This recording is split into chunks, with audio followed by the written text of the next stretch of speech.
Donald Trump just shocked the world with his latest announcement on Russia, and it's sending massive shockwaves through global politics. The US president has drawn a hard line in the sand, threatening Russia with crippling secondary tariffs on oil if Putin doesn't step up and agree to a real ceasefire in Ukraine. This could be one of the most aggressive moves the US has ever made against Russia, and it might just change the entire war. So what exactly did Trump say, and how is Putin reacting? Let's break it all down. Just hours ago, Trump made it clear he's had enough of Putin's double talk. While Russia publicly claims it wants peace, its actions tell a different story. Airstrikes continue to rain down on Ukrainian cities. Innocent civilians are being targeted, and every ceasefire attempt is quickly dismissed by the Kremlin. Trump is not having it. Here's what he said. If Russia and I are unable to make a deal on stopping the bloodshed in Ukraine, and if I believe it was Russia's fault, which it might not be,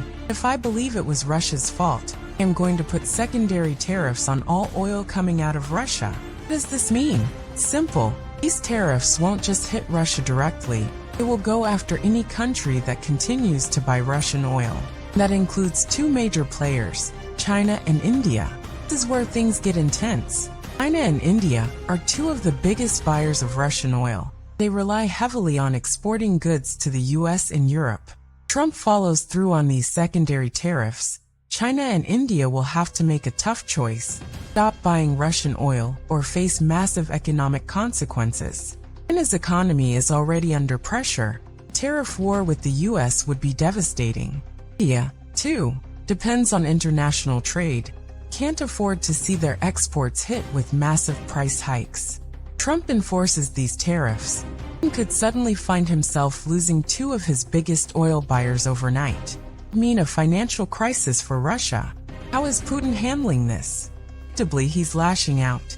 Yesterday, he made a shocking statement claiming that Ukraine's government is not legitimate, suggesting that the country should be placed under a UN administration. You heard that right. He is now pushing for outside control over Ukraine, actually trying to strip the country of its sovereignty. The desperate move, and it's clear why. He fired back, calling Putin's comments absolutely ridiculous, affirming his stance that Ukraine's government is 100% legitimate. The House also responded quickly, stating, Ukraine's government is defined by its constitution and its people, and it is completely legitimate. The strategy is clear, trying to muddy the waters and cast doubt on Ukraine's leadership, continuing his brutal invasion. But Trump isn't falling for it. Instead, he's doubling down. President Zelensky isn't staying silent either. In a fiery statement, he exposed Russia's ongoing war crimes, detailing how over 1,300 guided bombs and over 1,000 attack drones have been used to terrorize Ukrainian civilians in just the past week alone. Here's what he said. Russia keeps telling the world it wants peace while bombing our cities and killing our people. We expect a response from the United States, Europe, and all our allies. And guess what? That response is already coming. New military aid, stronger sanctions, and now Trump's threat of secondary tariffs. Russia is about to feel the pressure like never before.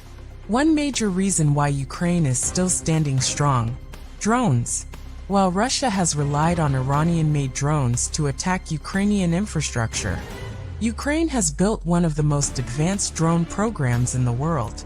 In just 2 years, Ukraine has gone from having almost no drone capabilities to producing over 1 million drones per year. And other countries are taking notice.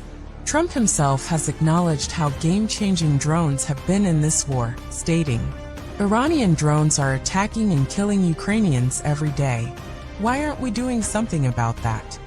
He hinted that Iran could soon be facing secondary tariffs as well. And here's the kicker. 7 B-2 stealth bombers are now stationed right at Iran's doorstep. Is Trump preparing for something even bigger? Here's where things get really interesting. Over the weekend, Trump played a round of golf with Finland's President Alexander Stubb. Now, why is this important? Because Finland has first-hand experience dealing with Russian aggression. According to Stubb, Trump directly asked him whether Putin could be trusted. And the answer, No. Stubb then revealed that Trump is actively working on new sanctions in case Putin refuses to accept a ceasefire. So clearly, Trump is planning something major, and the world is starting to take notice. All eyes are now on the upcoming call between Trump and Putin. Russia will likely bring all sorts of accusations against Ukraine, trying to shift the blame. But at the end of the day, the truth is clear. Putin started this war. He invaded Ukraine. He continues to bomb civilians. And now, with Trump threatening secondary tariffs, the pressure is mounting. Will Putin finally come to the negotiating table in good faith? Or will Russia face crippling economic consequences like never before? We're about to find out. This is a developing situation, and we'll be bringing you updates as they happen. Make sure you subscribe to stay informed on all the latest geopolitical news. And let us know in the comments, do you think Trump's strategy will work? Will Putin finally be forced to back down? Thanks for watching, and we'll see you in the next one.